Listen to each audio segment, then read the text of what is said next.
kayo mag-double dip. For example, kung kain kayo. Good morning, Philippines! Ngayong aga, nagutom ako guys. Nag-harvest ako kanina sa garden. So ngayon, gutom na gutom ako. And meron tayong hinarvest na string beans kasi bago siya masira, kunin na natin. Kasi dahil sa init, mabilis siyang tumandat at saka lunay-lunay yung ano siya. Parang nag-soft na yung skin niya ba dahil sa init. So ngayon, hinarvest ko siya kanina. And then, kaninang aga talaga. And nakita ninyo yan, separate video yun guys. And then, ito siya. I-boil ko lang ito guys. Alam nyo ang gagawin ko. I-boil ko siya. And then kahit mataas-taas siya yung pagkahiwa ko, okay na yan, 5 na yan. Kasi ang iparis ko nito naman is ginamos. Ginamos. Ang gagawin ko nito is hugasan ko siya. Konti lang siya guys. Para lunch lang ko. Para lunch ko lang siya. Bago ding harvest na tomato, i-ano ko siya. Hugasan ko din siya para igisa natin yung ginamos.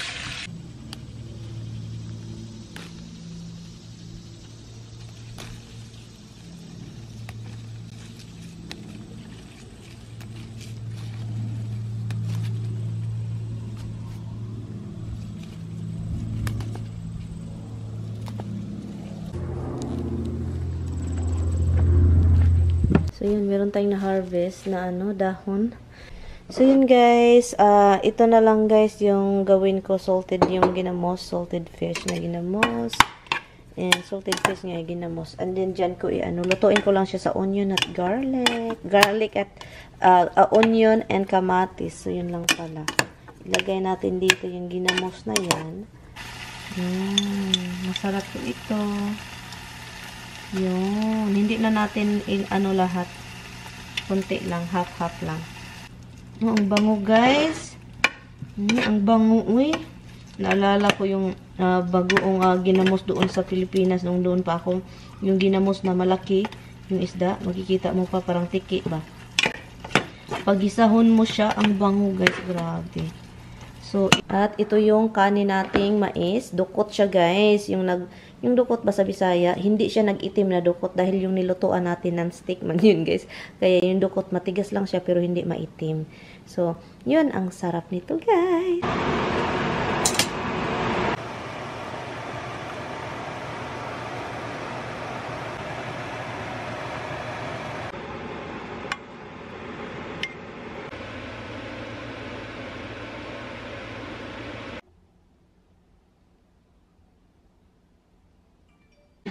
Lagyan ko lang ito ng konting soka. Try nga ako nga.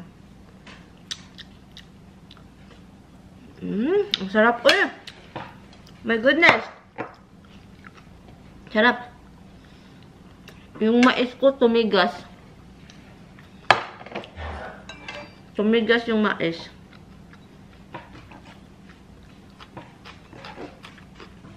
Lagyan ko ng konting soka. Ang sarap ng ginamos. Even Roxy like it. Oh my gulay. Ang sarap. To you guys. Kangkong at saka sitaw. Inano natin sa natin, sa ginamos natin. Ang sarap. Sarap. Ang kanin ko, mais. Matagal ko na ito hindi nakain. Actually, nag-start ako nito kagabi, kahapon. Leftover po ito. Masarap talaga yung ginamos lutuin. Onion ang kamatis. Sarap. Guys. Sarap. Tumigas yung kanin ko. Mas tabahaw talaga itong mais. Matigas. Pero masarap.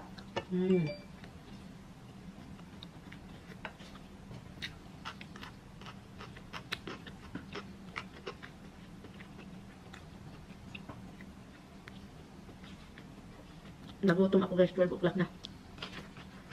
Yeah.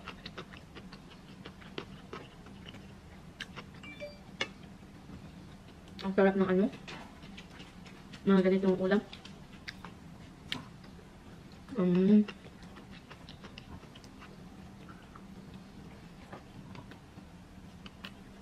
Paborito ko talaga din ito. Lahat ng pang ulam na pang mahirap, ang sarap. Si Mr. andun sa bedroom. Tapos lang na naliligo.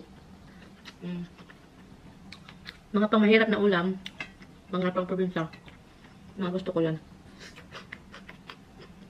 Yan itong ulam. Yung pusa ng kapitbahay ba? Tumalon sa fence. Pumunta sa back porch.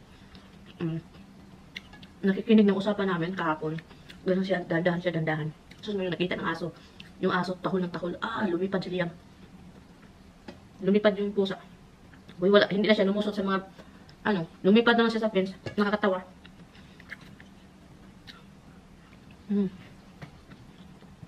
Sarap.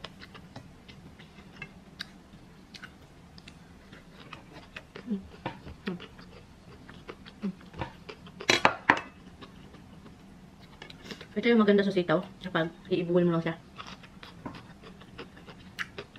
Kung wala kang binamos, alam nang bagoong ba. Masarap.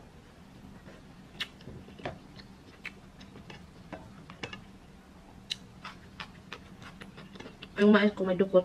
Hindi umitim yung dukot. Sosyal na dukot. Ito yung dukot na sosyal. Hindi itim. Dahil ang nilutuan is non-stick.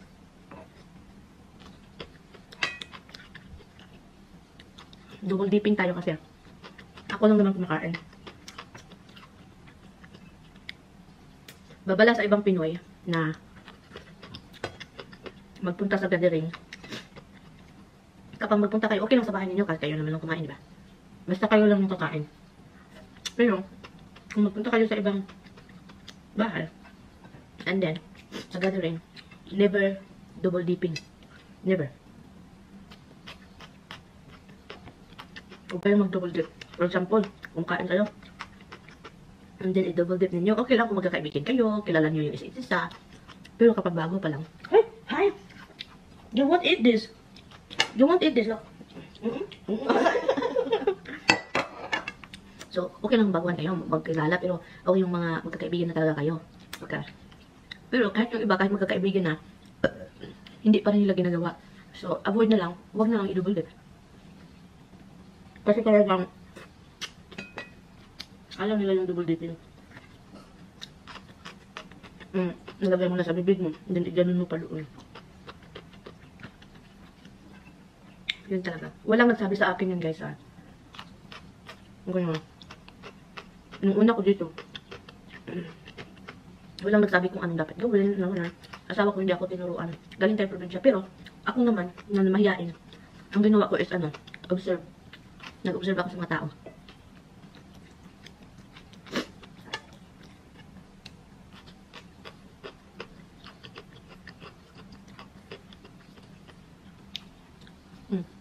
Ang sarap, guys. Kailangan po ata ng maraming suka-suka dito. Nag-dry siya. Dahil sa kadidip.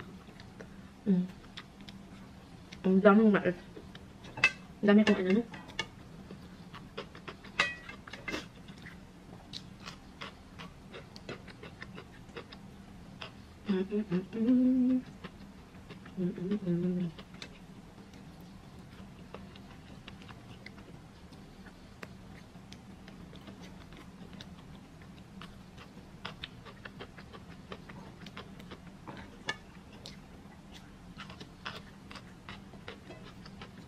Are you okay, Han? Ha? Hugad pa siya. Palagabas na siya. Paliguan. Sarap nito.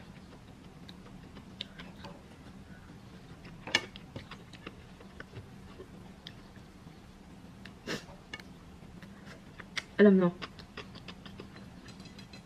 dito, ang mga tao dito, or yung mga sosyal, kahit sa Pilipinas, yung mga sosyal tayo, laki tayong probinsya, laki mahirap. So, kakain tayo. Hindi parang maingay yung bibig, open yung mouth. Huwag na natin ipagkaila na marami tayong Pinoy na ganun. Kahit yung ibang mayayaman ganun.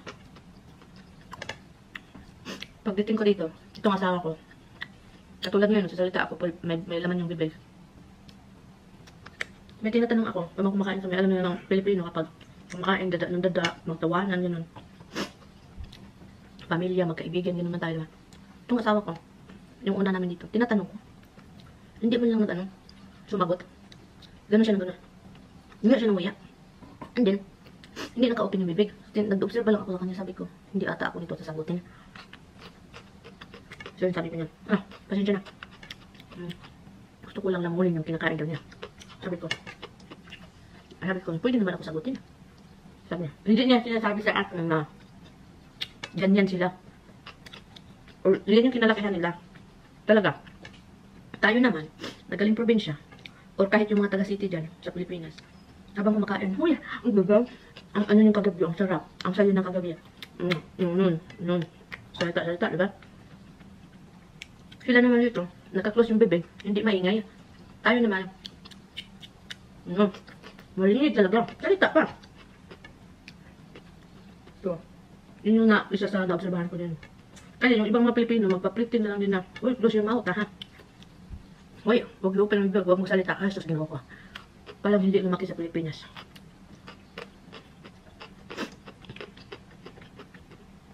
I mean, table etiquette ba yung tinatawag yan?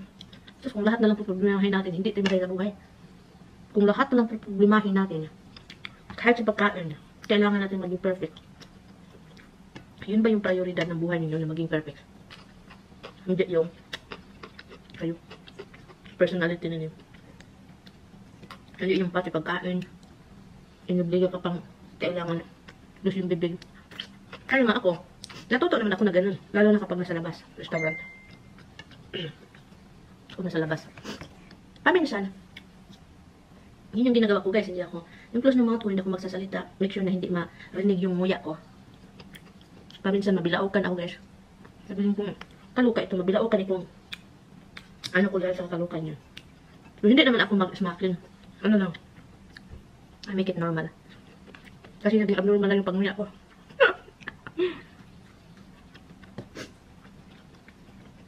Hindi na maging ako. Yung parang fake naman yung panguya mo eh. Parang sobrang hiya ng nguya. Ilalamunin mo na lang, hindi mo na lang nguyain. Diba? Dahil sobrang hiya ka na ng nguya. Baka marinig. Hello ka. Kaya yung ibang tao dito, hindi na-enjoy yung ibang pagkain. Yung parang, ano ba? Dapat enjoy yung buhay. Ay, dito din. Yung mga tao dito, nag-enjoy na sila. Yung matanda na. Retirement. Katulad yung asawa ko hanggang ngayon, hindi pa nag-enjoy yung buhay.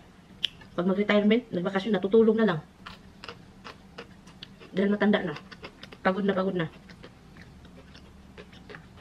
Habs, Dada, did you give them something, Han? Naku, Habs, nako. Ang duko to. Tapusin ko itong gulay. Alam nyo, healthy itong corn eh. Healthy pa itong gulay. Yung ginamos, hindi naman sobrang unhealthy kasi. Kunti lang yung nilagay ko. May tomato pa. Thank you guys. Thank you for watching. Kita-kits tayo. Next time. Bye.